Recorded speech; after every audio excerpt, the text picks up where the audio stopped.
இது சென்னைஸ் கிச்சன். நான் Durga. Simple lunch box ideas 53 அம்பவுண்டுக்கு இன்னைக்கு நான் லஞ்ச் பேக் பண்ணியிருக்கேன் அப்படின்னா குட்டி குட்டியாக குழி பணியாரம் பண்ணியிருக்கேன். அவளுக்கு வந்து தோசை மாவில் வந்து தோசை பண்ணி போர் அடிக்கும். ஸோ அதனால் மேடம் வந்து குழி பணியாரம் கேட்டிருந்தாங்க.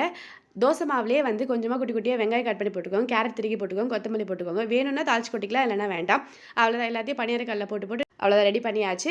பாருங்கள் அவ்வளோ சாஃப்ட்டாக இருக்குது அப்படின்னு சொல்லிட்டு. இதுலேயே நம்ம கேரட் இன்னும் காய்கறிலாம் போட்டோம் அப்படின்னா குழந்தைங்க காய்கறி சாப்பிட்ட மாதிரி இருக்கும். இதுக்கு தொட்டுக்க வந்து சூப்பராக வந்து பூண்டு சட்னி அரைச்சிருக்கேன். பூண்டு காஞ்ச மிளகா புளியெலாம் வச்சு செம்மையாக இருக்கும் இந்த சட்னி. இதுக்கு அதான் அரைச்சிருக்கேன் இன்றைக்கி. அவ்வளோதான் லன்ச் வந்து பேக் பண்ணியாச்சு. இன்றைக்கி வந்து ஸ்நாக்ஸ்க்கு என்ன வச்சுருக்கேன் மேடம்க்கு அப்படின்னா கோஸில் வந்து பக்கோடா மாதிரி பண்ணி வச்சுருக்கேன். காத்தாலேயே நிறையா பண்ணிட்டேன்.